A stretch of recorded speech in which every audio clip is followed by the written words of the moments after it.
de boca en boca, un espacio donde te contamos historias de forma íntima.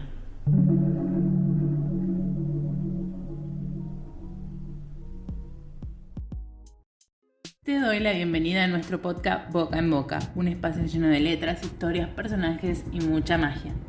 En el programa de hoy me acompaña Cata Páez hablando sobre su inicio en la literatura, cómo es su proceso de escritura y qué la inspira. Además tendremos el espacio mensual APA, Apoyo a Autores, a cargo de Sandra Jaimes. Nuevos consejos en el espacio literario a cargo de Nora Wilson, cómo elegir un bookstagrammer. Y en la columna Reco, Anne Levison te recomienda la película Romper el Círculo, para que puedas disfrutar este fin de semana. ¿Me acompañas?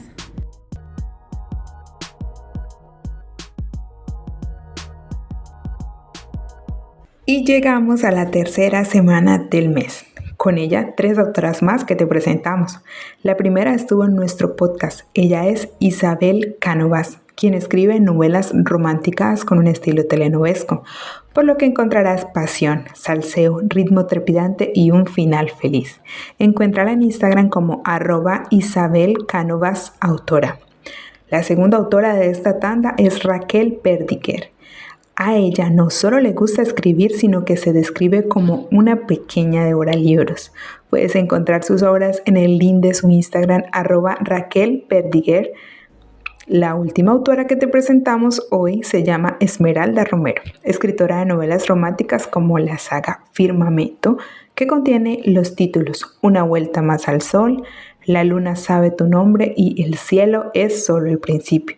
Puedes encontrarla en Amazon y a ella en su Instagram @esmeralda.romero_. Bienvenida Cata Páez al podcast Boca en Boca. Es un gusto tenerte aquí conmigo hoy para conocer un poco sobre tus obras, en especial la novela Te Necesito y un poco del desarrollo de cómo nace todo. Podemos empezar contando qué género escribes y en dónde pueden encontrar tus obras. Bueno, hola, muchas gracias por la invitación. La verdad es que no lo esperaba, pero estoy muy emocionada, muy contenta. Bueno, sí, Te Necesito es como mi obra o la obra más interesante. No la más interesante, creo que es la más impactante o la que más impacto ha tenido en el público. La pueden encontrar en la plataforma digital de Dream o en Sueñovela.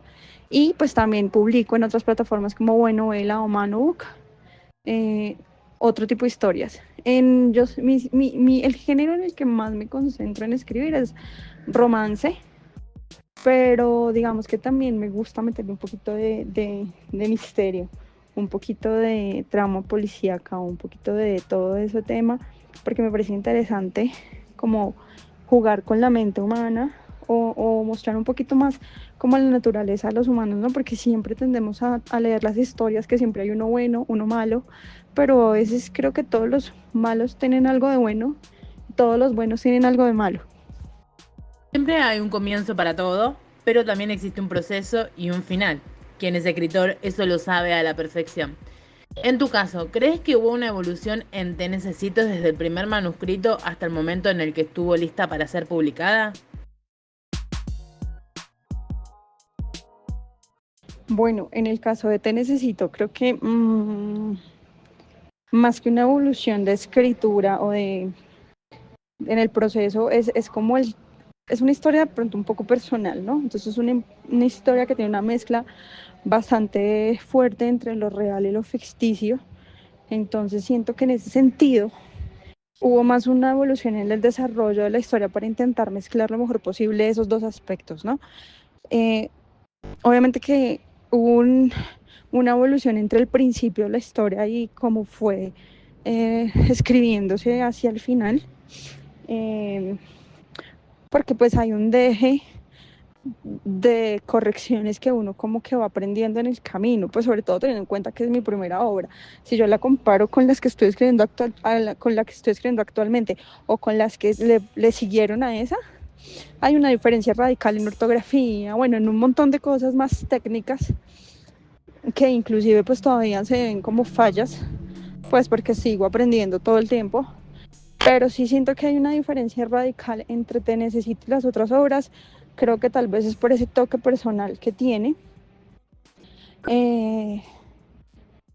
Sí, siento que es básicamente eso, siento que la evolución va más allá de lo escritural, siento que la evolución es un poquito más eh, de cómo empezó la historia en mi cabeza a cómo empecé a plasmarla.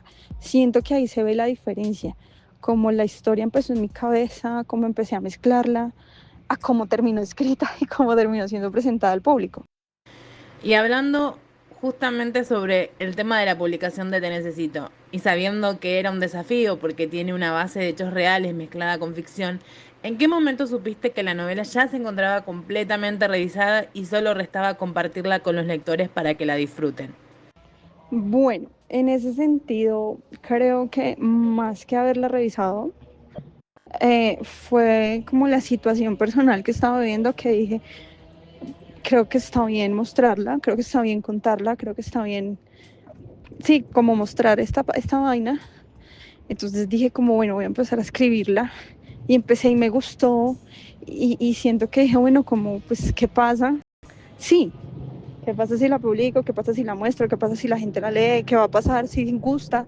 ¿Qué pasa conmigo si no gusta? Entonces siento que fue como un momento personal en el que sentí que debía mostrarla o que debía contarla, que debía mezclar esta parte ficticia, esta parte un poco más comercial de las historias de amores por contrato o de amores con multimillonarios, con este personaje o estos personajes que son un poco más reales, más del mundo real, ¿sí? Entonces, como que dije, bueno, vamos a mostrarla a ver qué pasa y pues gustó y a partir de ahí continué. No fue un proceso de tener la lista y publicarla, sino fue un proceso más bien de lanzarme al ruedo y empezar a partir de ahí a publicarla, empezar a partir de ahí a seguir contando la historia. Casi que la historia fue como en simultáneo entre que la gente la iba leyendo y se iba publicando, porque fue como lo que te digo, un momento de mi vida en el que dije, necesito soltar esta vaina, necesito como soltarla, contarla, dejar ir ya esa vaina. Comentabas al comienzo de la entrevista que tu base de género es romance, pero le agregas bastante sabor colocando misterio, thriller policial. En el caso de Te Necesito, ¿cómo fue la elección de la trama y los géneros que desarrollaste? Bueno, la elección de la trama se dio con base en un solo personaje, en un personaje principal, que es Agustín, aunque no lo parezca. La idea era contar muchas cosas a través de él, eh, que creo que finalmente, no obviamente no es el personaje principal de la historia de Te Necesito, pero en torno a él giran otras cosas, aunque el personaje principal es Caterina, que es como el hilo conductor de todo esta historia. Entonces digamos que decidirme por lo romántico para poder contar la historia de Caterina, para poder contar quién es Caterina, qué pasaba con ella, por qué le pasaron tantas cosas, para mostrar también, siento que también hay una parte importante en elegir el tema romántico, y es que de pronto sentí que en el momento estábamos un poco saturados de esta chica humilde, esta chica pobre, esta chica sumisa, esta chica que todo le pasa malo y llega este superhéroe. Y siento que el personaje de Caterina era un poquito disruptivo, ¿no? Porque ella no era todo lo contrario. Si bien era una chica rica, era una chica muy independiente, que tenía lo que quería, abierta de mente, muchas cosas. Entonces siento que como que romper ese esquema de lo romántico, de la base de lo romántico, fue también como algo muy importante para generar la trama. Y ya, pues después viene como el drama, esta parte de drama, que creo que es lo que complementa perfectamente la historia. Que es una pregunta polémica y casi siempre incómoda para los autores, pero tengo que hacerla. Dentro de los personajes de Te Necesito, ¿cuál es el que más te costó desarrollar? Bueno, creo que dentro de la historia estaría Agustín, ¿no? Dentro de Te Necesito, el que más me costó desarrollar es Agustín, porque creo que es como el polvo a tierra de la historia.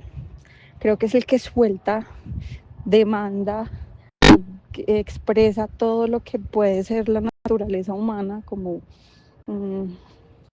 ser bueno y ser malo, pero al mismo tiempo también está Cristóbal, que es el protagonista masculino, porque es un personaje muy, no misterioso, sino que es un personaje muy cerrado, ¿sabes? Todo el tiempo está en silencio, nunca expresa nada, pero por dentro es como una conmoción de cosas por decir que no se pueden soltar. Entonces siento que esos dos personajes fueron muy difíciles de estructurar, de poder mostrarlos como los quería mostrar, porque también estaba por otro lado ese, esas ganas de querer matar a veces a Cristóbal por parte de las lectoras. Entonces como que no sabía a veces cómo seguir manejándolo, porque a veces para el lector puede ser un poco frustrante, porque a veces como lectores estamos acostumbrados a la inmediatez y más hoy en día con las redes sociales. Y este es un personaje muy parco, muy cerrado, muy callado. Entonces era como difícil, ¿sabes? Y pues Agustín, como te digo, era el todo, era el todo, era lo bueno, lo malo, lo lindo, lo perfecto, pero al mismo tiempo se mostraba diferente. Continuamos con la entrevista a Cata Páez tras el espacio literario. Una de las consultas que más recibo cuando hago correcciones es cómo elegir una editorial o qué editorial me recomendás. Así que vamos a meternos en eso. Hola, hola a todos. Soy Nora Wilson. Bienvenidos a este espacio de mates y libros y que nunca les falte ninguno de los dos. Hoy vamos a hablar de cómo elegir una editorial, que es una de las cosas más difíciles y que más vértigo nos da a la hora de publicar. Específicamente hoy vamos a hablar de editoriales de autopublicación. Y hay una serie de criterios que te conviene tener en cuenta. La primera recomendación que te voy a dar, siempre busca referencias. No referencias del estilo de "esta editorial es de mi amigo". Esa referencia no sirve. Referencias del estilo de "publiqué con esta editorial y estoy plenamente satisfecha". Ese tipo de referencias son las que más te sirven. Por supuesto, de la misma editorial va a haber personas que están satisfechas y personas que no lo están. Y vos podés sacar tus propias conclusiones según lo que te digan de por qué. Porque tenés que tener varios criterios en cuenta. Y para definir estos criterios, lo primero que tenés que tener en claro es qué es lo más importante para vos. Las áreas que yo siempre recomiendo vigilar son la de distribución, corrección, responsabilidad y trato hacia los autores. ¿Por qué? Porque muchas de las editoriales, afortunadamente no todas, muchas de las editoriales de autopublicación tratan al autor como un producto y no como un cliente ni como un artista. A esas hay que escaparles. Entonces, Nora, ¿cómo elijo la editorial? ¿Te estoy remareando? Perdón, es que no es fácil. Primero, si te interesa mucho la distribución, fíjate cuáles son las que ofrecen distintos tipos de distribución. En general, en autopublicación vas a terminar promoviendo vos tu propio texto. En lo personal, la distribución no te hace vender libros, no más de 2 o 3, pero puede interesarte, por ejemplo, que tenga stand en la Feria del Libro, que tenga alcance en ferias a través de todo el país, que tenga sistema de envíos. Por supuesto, buscar referencias de que sean honrados, porque si ellos van a estar vendiendo tu libro, tenés que asegurarte de que te los rindan. Otro punto que recomiendo tener muy en cuenta es la corrección. Hay editoriales que ofrecen corrección, hay editoriales que ofrecen una corrección básica, otras ofrecen opciones de corrección y hay otras editoriales que te comprometen a que tenés que pagar su propia corrección y esto sea un estándar de calidad de la misma editorial. Y eso es bastante loable, incluso si es un poquito más cara.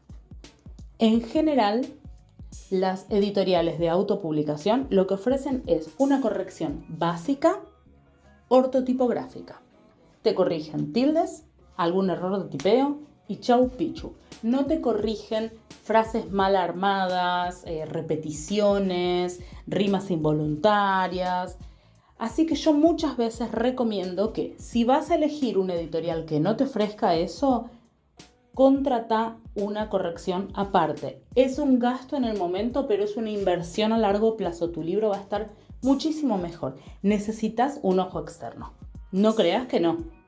En mi experiencia en editorial tradicional, un texto antes de ser publicado pasa por autocorrección, 3 correcciones y 2 ediciones, así que date una idea de que no podés tirar un borrador directamente a su publicación.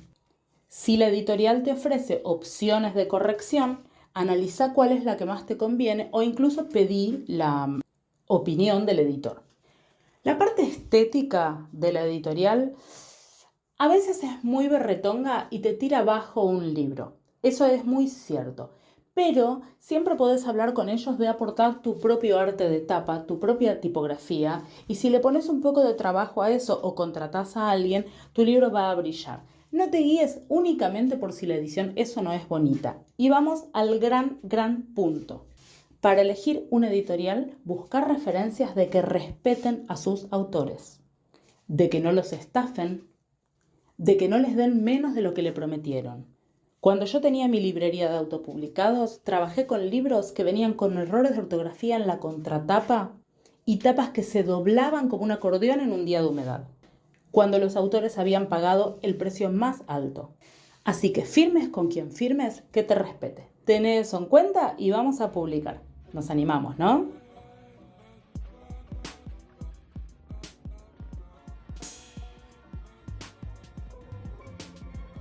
Ahora, Cata, quiero conocerte como escritora. Mencionaste 4 plataformas en donde actualmente está siendo publicada, pero seguramente sabrás que existen más. ¿Piensas en algún momento tengas el deseo de autopublicarte en otras plataformas como lo son Amazon, Google Libros e incluso distribuir tus obras en librerías? Bueno, sí, en este momento fuerte estoy en Buenovela y en Dream o en Sueñovela. Creo que ellas son las más fuertes. Y claro, siempre creo que uno cuando empieza a escribir ya esto se vuelve como una adicción. Eh, entonces como que te dan muchas ganas de hacerlo, de continuar el proceso, de expandirlo. Pero pues también está el factor miedo, ¿no? Siempre da un poco de miedo soltarse y decir, fue pucha, si lo logro, si no lo logro, ¿será que gusta? ¿Será que no gusta? ¿Será que me va bien? ¿Será que no me va tan bien? Entonces siempre hay un poco como de miedo ahí. Pero pues sí, mi intención es ahorita empezar o unirme a Patreon y empezar a partir de ahí a hacer las publicaciones y tal vez en Amazon. He estado como en eso, pero pues como te digo, no deja de ser como un poquito de miedo, un poquito terrorífico decir, ¿será que fracaso? ¿Será que vale la pena? Pero sí, mi intención es empezar poco a poco. Creo que la idea es empezar este año, antes de que finalice, hacerlo en Patreon y a partir de ahí mirar si podemos continuar con Amazon Books. Al ser autora autopublicada en plataformas de lectoescritura, tienes la oportunidad de trabajar con editoras que van guiándote. ¿Cómo ha sido tu experiencia en las diferentes plataformas con este tema? Bueno, es complejo porque es tratar con temperamentos, ¿no? Eh, pero creo que uno siempre, bueno, no sé, yo soy una persona muy agradecida porque siempre doy con buenas personas. Cuando empecé con una chica que se llamaba Lucía, y ella me ayudó bastante a mejorar el tema del proceso escritural en cuanto a ortografía y eso.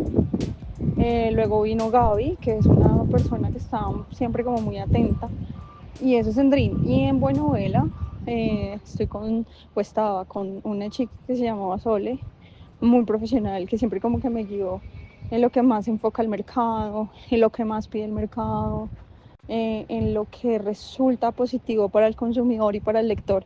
Entonces creo que me ha ido bien.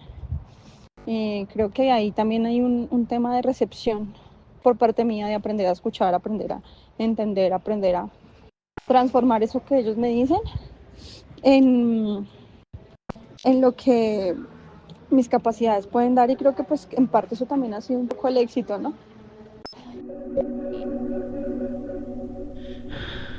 A la hora de publicarte en redes para promocionar es un desafío porque un poco se va a ciegas.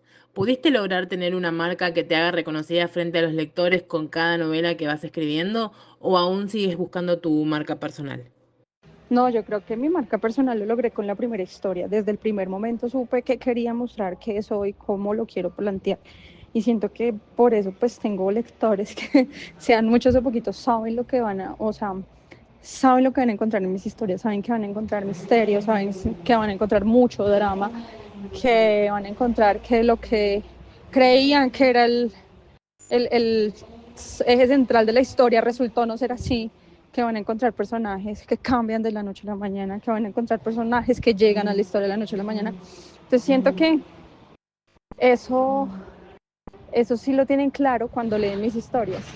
Y creo también que el tema de la promoción es difícil, ¿no? Porque es todo autopromoción y en sí esto depende mucho de uno mismo. Que te lean depende de ti. Entonces siento que a veces también es un poco desgastante, porque llega un punto en el que haces tanta promoción que ya como que se satura la cabeza. Pero siento que mis historias se enfocan un poco también en eso.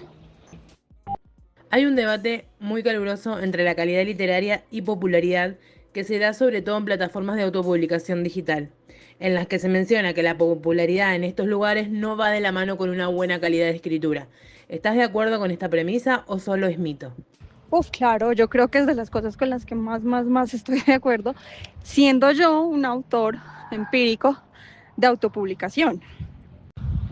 Y creo que la razón principal por la que estoy tan de acuerdo con eso es que se ha generado un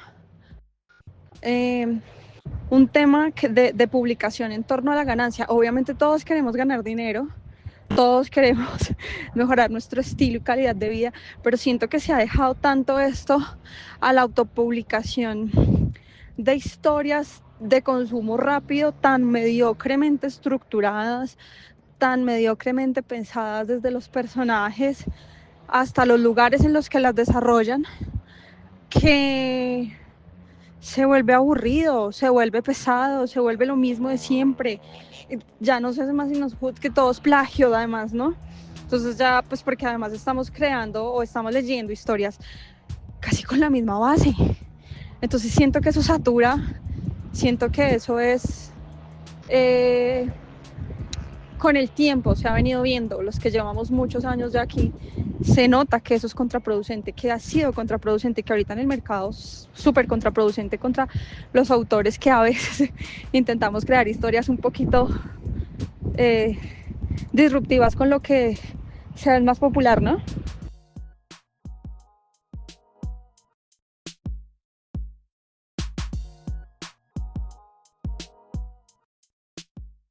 Continuamos con la entrevista a Cata Páez tras la columna Reco.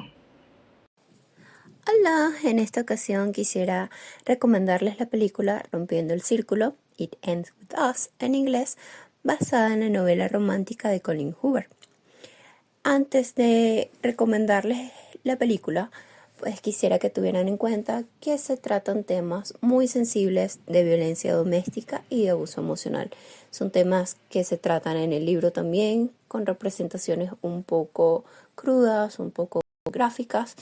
Entonces quiero que tengan esto en consideración, tanto si van a leer el libro como si van a ver la película. La película de este año, dirigida por Justin Baldoni, cuenta con un guion adaptado por Christy Hall y es protagonizada por Blake Lively en el rol protagónico de Lily Bloom, por el mismo Justin Baldoni como Rael Kincaid y por Brandon Sklenar en el rol de Atlas Corrigan. Para la autora, la intención detrás del libro fue comprender un poco mejor a su propia madre. La autora experimentó esta situación familiar de violencia y fue a través del libro que pudo entender un poco mejor pues lo que atravesaron sus propios padres, en especial su madre, quien fue pues víctima en este caso de la relación con su papá. En la adaptación cinematográfica se reflejan estos temas, tocando la violencia doméstica, abuso emocional, pérdidas, así como la sanación, redención y esperanza. Sabían que fue la misma Colleen quien le sugirió a Baldoni que interpretara el papel de Rael. Ahora, la película como tal ha tenido bastante controversia, tanto pues por parte de los protagonistas. Se habló mucho de que Baldoni y Lively tenían ciertos roces a nivel profesional. Algunos creen que fue una estrategia de marketing, otros creen que pues ha sido en serio, pero bueno, eso no cubre para nada o no opaca la temática de la película. Como ya les dije antes, es un tema delicado, no es una película romántica linda, no es una película fresa, no es una película de ilusión y romance bello, pero sí es una película que te puede hacer pensar, analizar e incluso tener un momento de introspección sobre los temas que se tratan en la misma. La adaptación cinematográfica, además, ha tenido ciertos ajustes que la diferencian un poco del libro. Por ejemplo, de la edad de los personajes. La misma autora incluso comentó el por qué había ciertos cambios en las edades de los personajes en la película en comparación con el libro, e incluso el final del libro también es diferente al final que veremos en la película. No les quiero comentar para quienes han leído el libro y no han visto la película o viceversa. Los invito pues a hacer ambas cosas, tanto a leerlo como a ver la película, para que comparen y vean cuál es su interpretación de ambos. Si bien el final de la película en realidad fue cambiado por temas de tiempo, era como mejor abordar el final con el que se concluyó la película para no alargar tanto la temática y dar explicaciones extras sobre lo que en realidad se explica mejor en el libro. Sorpresivamente, la película incluso ha tenido muy buena crítica, ha sido realmente aclamada, pues a nivel monetario ha recaudado más de lo que se esperaba que recaudara no solo en el primer fin de semana de estreno, sino en los primeros 11 días de haber sido publicada. Incluso tuvo la segunda posición luego de Wolverine y Deadpool. De boca en boca, un espacio donde te contamos historias de forma íntima. Hemos llegado a la sección random. 2 preguntas aleatorias para conocer a Cata detrás de la escritora. La primera tiene que ver con rituales a la hora de escribir. ¿Necesitas tener algo de comer, beber o quizás música cuando lo haces, o solo necesitas silencio para encontrar inspiración? De comer no, pero sí tengo que confesar que soy una comedora compulsiva, una golosa, me encanta el dulce, no como dulce, trago dulce. Entonces, sí, a veces como que si estoy en un punto muy álgido de la historia, me da como ansiedad y empiezo a comer. Pero creo que todo en sí sería música, siempre necesito música. Por cada libro creo un playlist y la música me inspira un montón. Más allá de que inspire la historia, la música a mí siempre me transporta. Entonces yo puedo estar escribiendo la escena más romántica y puedo estar escuchando, no sé, alguna canción de Johann Sebastian Bach, que es mi músico favorito, o algo de los Ye-Ye-Yes, que es súper indie rock, y nada que ver con lo romántico, pero siento que la música se hace es algo muy importante para mí a la hora de escribir. Y la última tiene que ver con ese mimo al alma que los lectores hacen cuando leen. ¿Cuál fue la mejor reacción o comentario que recibiste cuando leyeron una de tus novelas? Ya sea que lo hagan de forma pública o te lo digan personalmente a ti. Bueno, digamos que acá hay un tema de apreciación bien importante para mí, y es que los lectores que me conocen saben que yo respondo cada uno de los mensajes que me dejan y porque yo los amo, yo los adoro, o sea, son mis lectores, ¿me entiendes? Son como las personas que aceptan mi trabajo, entonces para mí es súper, súper importante. 1 y 2, creo que el mejor comentario podría adjudicárselo a una persona cuando publiqué Emilia, la otra mujer, y es que me dijo que le encantaba que la historia fuera tan diferente y que los tomara de sorpresa y se desbaratara la historia en un capítulo, lo que ellos tenían pensado que era la historia. Pero también siento que la aceptación del personaje de Agustín en Te Necesito, como todos los lectores, lloraron y sufrieron, y creo que inclusive se me maldijeron por que él haya muerto.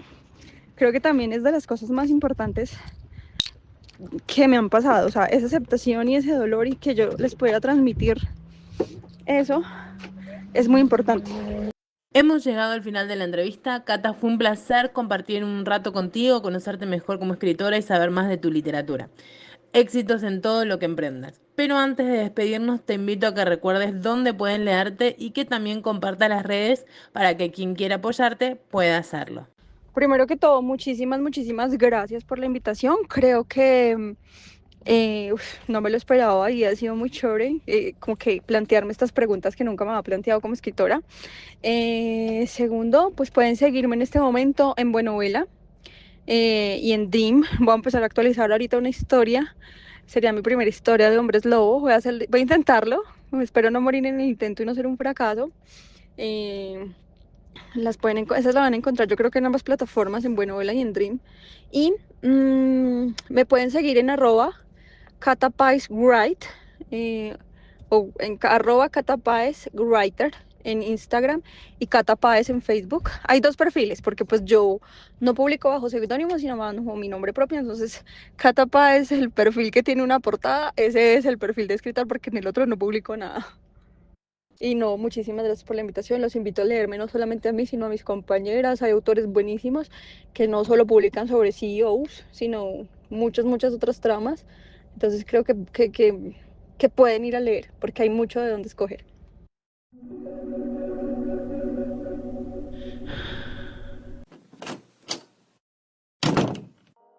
Llegamos al final del podcast 74. Quiero agradecerle la colaboración de Nora Wilson en el espacio literario, Anne Levingston en la columna Reco, Sandra Jaimes en la sección APA y el proceso de musicalización y edición a cargo de Tina Record Producciones. Espero tu comentario en redes y ojalá que te haya gustado lo suficiente para que regreses al próximo. Como adelanto, te cuento que tendremos a la escritora América Lenis compartiendo un poco de su mundo literario, también más consejos sobre literatura y en la columna Reco el libro de Paloma Sánchez Garnica, La sospecha de Sofía. Desde Boca en Boca te digo adiós, hasta el próximo podcast.